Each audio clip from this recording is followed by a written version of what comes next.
Halo, assalamualaikum warahmatullahi wabarakatuh. Selamat datang kembali di Heriana Official. Bapak semuanya, gimana kabarnya ini hari? Semoga sampai semuanya sehat selalu di perantauan, amin. Semoga sampai semuanya terhindar dari mara bahaya, amin. Semoga dipermudah urusannya sampean, amin ya robbal alamin. Ini yang saya harapkan, agar sampai semuanya sehat selalu di perantauan, dijauhkan dari mara bahaya. Semoga sampean tetap istiqomah tujuan kerja di luar negeri untuk apa? Semoga tetap dalam jalurnya sampai sampean nanti tabungannya cukup, kemudian pulang ke kampung halaman dengan kondisi yang baik, tanpa halangan apapun dan tanpa kekurangan apapun ya Mbak, amin ya robbal alamin. Nah Mbak-mbak semuanya, hari ini kita bakal mengklarifikasi kasus kemarin, karena kasus kemarin ini kan mengenai majikan yang rumahnya kebobolan maling, dan di situ ada keterangan kalau PRT-nya ini juga melaporkan ke pihak dari pemilik properti ini sekitaran jam 11 pagi. Di situ tidak dijelaskan mbaknya iki tahu apa enggak kalau malam itu ada maling. Dia tahunya pagi aja. Ini sumber berita yang saya dapatkan. Namun klarifikasi dari Mbak Ai ini berbanding balik dengan berita yang saya dapatkan, dan Mbak Ai ini lebih lengkap Mbak di dalam menceritakan kasus dari rurutan maling rumah majikannya. Jadi kita bakal membahasnya. Menurut versi Mbak Ai ya, Mbak Iki kerja di majikan daerah Saikul sana, tepatnya adalah di Bonggalau atau Banglau Villa Garden Silver Resort ini, sekitaran 2 tahun atau 1 kontrak. Dulu sebelum terjadinya aksi keberhasilan maling ini, setahun dia kerja di situ juga pernah Mbak rumah majikan yang ia jaga ini dibobol maling. Tapi sebelum maling itu mengambil barang-barang milik majikan, ini sudah ketahuan si Cece ini. Akhirnya si maling itu kabur. Karena Mbak ini tahu nih kalau rumah majikan ini kebobolan, dan saat itulah ini maling langsung kabur karena mengetahui di situ ada orang. Dengan berjalannya waktu, ternyata maling itu menyatroni kembali Mbak rumah majikane tanggal 3 Oktober 2025 malam Jumat, di mana maling itu memulai aksinya jam 12 malam. Jadi jam 12 malam mereka masuk ke rumah majikan dengan cara ini membuka melalui jendela. Setelah mereka masuk ke rumah majikan Mbak Iki jam 12 malam, mereka tuh mencari barang-barang, mengobrak-ngabrik laci, lemari dan sebagainya sekitaran 2 jaman. Jadi aksinya mereka dimulai dari jam 12 malam sampai jam 2. Ya, aksinya 2 jam. Apakah mbaknya itu tidak mendengar kalau di situ ada maling? Ternyata mbaknya itu mendengar Mbak, kalau hari itu rumah majikan ini kebobolan maling.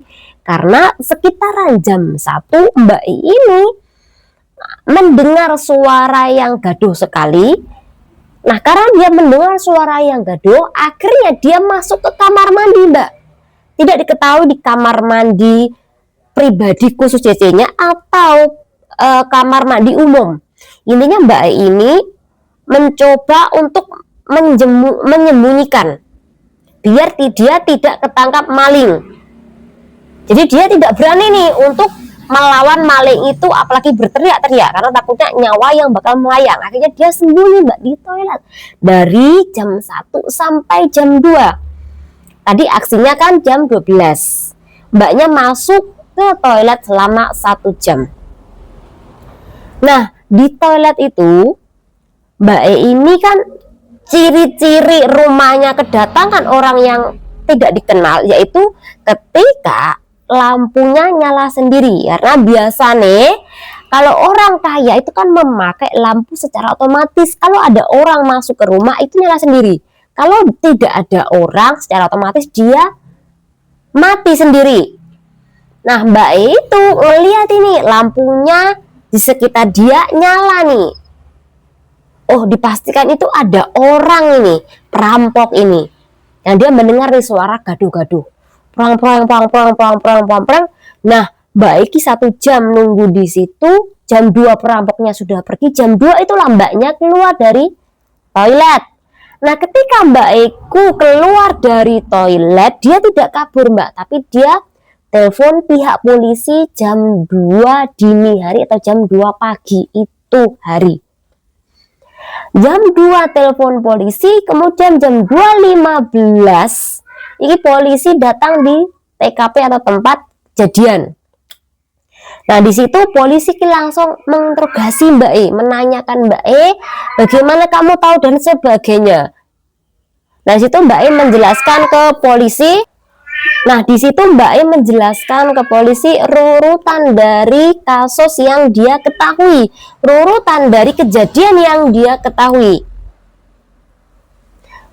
Setelah itu, polisi tidak langsung meninggalkan rumah majikan, tapi dia berjaga-jaga, siapa tahu ini malingnya bakal kembali lagi.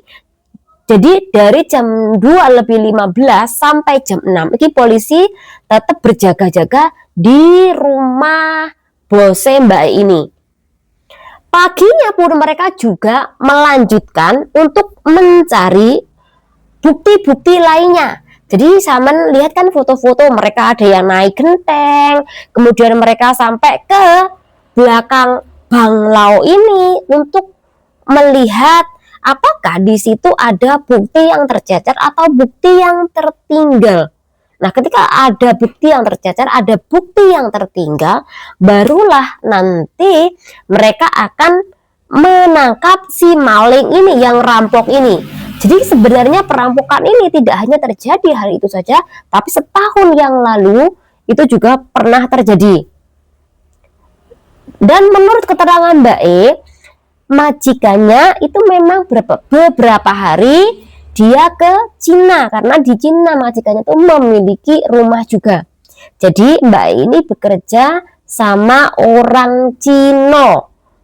Dipastikan ini orang Cina yang kaya sekali. Kalau dia nggak kaya, nggak mungkin kan Mbak, barang-barang di rumahnya majikan ini nilainya mahal sekali.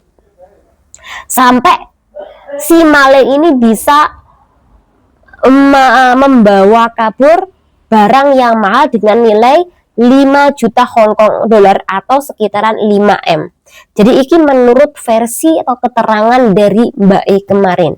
Jadi Mbak E sebenarnya tahu nih kalau rumah majikan ini ada rampok. Mungkin ketika dia di dalam toilet selama 1 jam, dia nggak bisa telepon polisi.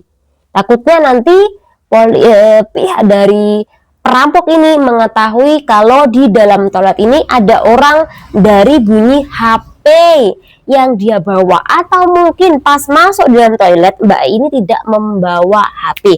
Mungkin bisa saja terjadi.